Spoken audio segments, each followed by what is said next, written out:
Welcome to CUTV News, where we celebrate and showcase some of the most amazing people around the world.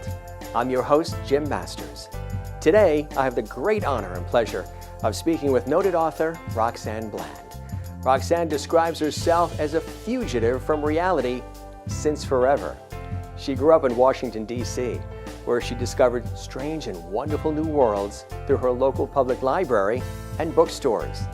These and other life experiences have convinced her that reality is highly overrated. Her story is one of resilience and determination as well, as she attended law school, delved into the workforce, and even faced illness, yet she never stopped writing.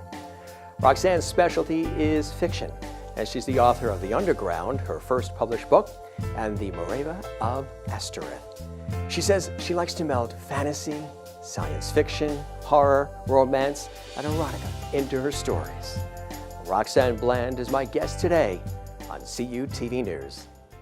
Now, you also have Black Rose Press, which is your publishing company and your publishing arm. Was Black Rose Press created for The Underground initially? The first book? No. Black Rose Press was created as a vehicle for publishing science fiction, fantasy, horror, and weird bizarro by people of color. The Underground, the Moreva of Astoreth, and the book after Moreva, they're experiments. I'm the guinea pig. You know, Right. I'm learning the publishing industry through publishing my own books. Which is a whole other Other ball game. Right, huh? This is not something you're going to want to put down, that's for sure. Well, thank you. I'm glad to hear that. Actually, the inspiration for this book, you could say, started 35 years ago. 35 years ago. Did it really? Yes. A friend and I in college, now see, I'm really dating myself. A friend and I in college collaborated on this story. Just something to do. And we collaborated on this story, and it was about, I don't remember the details. I mean, that was too long ago. But I never forgot the basic storyline, which is a woman, the daughter of a king, is exiled because she will not marry the man her father has picked out for her. So she wanders around the kingdom. No village will take her in. Finally, she turns north. After many adventures, she turns north. And at seemingly the end of the world, she finds a village that will finally take her in. The village chieftain is immediately enamored of her, but doesn't want his villagers to know because she's a stranger. The woman genuinely dislikes the chieftain. And after a period of being at each other's throats, she falls in love with him, and he confesses his feelings for her, and they marry. Meanwhile, Daddy is feeling remorseful that he exiled his daughter, so he goes looking for her, gathers his army and goes looking for her. Right. Can't find her.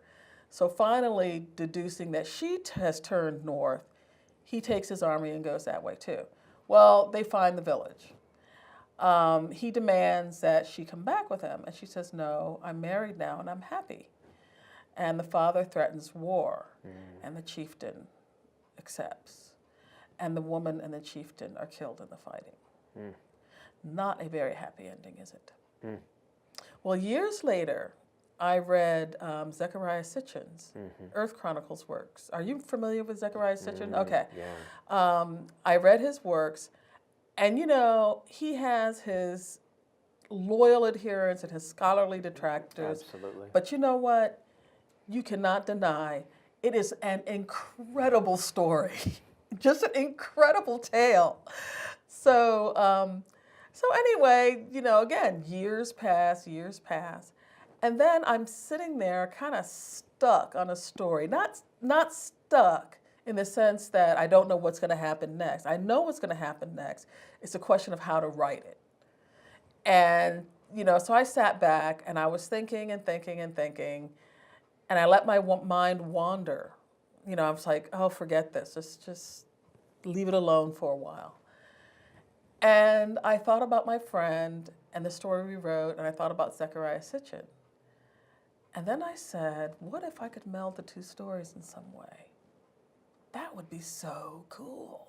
Melding is something you really enjoy. Even when you meld the different genres together, Yeah. you really love weaving in and out of. Yes, I don't do. You? And so the end result was the Moreva of Astoreth.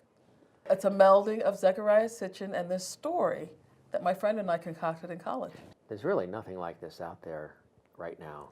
What do you hope is the takeaway?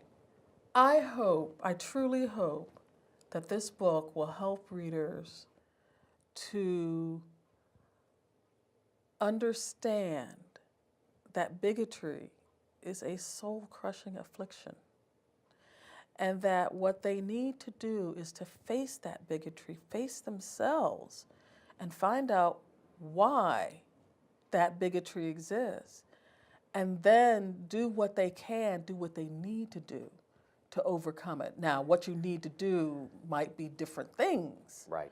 But they need to find out what they need to do to overcome it, because otherwise it'll crush them, it'll destroy them. A lot of times when you do work, it encourages others who are starting out themselves. Mm-hmm. And what words of encouragement could you bestow right now to maybe a writer who wants to write, or somebody who wants to really get into this line of activity, but who doesn't know how to really start and to do it and keep at it? Well, first of all, what you need to do is sit down and start writing. Just write. That's a great way to... That's right. That doesn't matter what you write, just write. It also doesn't matter if it's garbage, because that's called the first draft. But write as often as you can. The common wisdom is that it has to be every day, but I don't know. I know very few people who have the time to write every day. So write as often as you can, and just keep writing, and read. You must read. Read the authors you like to read. Read outside your genre, that you like. Just read, because invariably you will find writers, whether they're in or without your genre, whose turns of phrases appeal to you, and then you can take that stylistic way of doing things. You can take that style and add it to your own. That's what I do. When I read, here's a perfect example. Stephen King wrote The Green Mile. There was a scene in there where the hero and his wife were involved in a terrible bus accident. The hero's wife dies, and her blood ran away red into the night. That's beautiful. That's just gorgeous. That's what I strive to do. That's what you're striving to do. And that's why, but you have to read, because otherwise I never would have discovered it. You're inspired by others as well. Which is incredible, and you're inspiring others. Oh, I hope so. Roxanne Bland, it was a real pleasure to have you with us. And it's been a CUTV pleasure to News. be here. Give us that website again. RoxanneBland.rocks. RoxanneBland.rocks.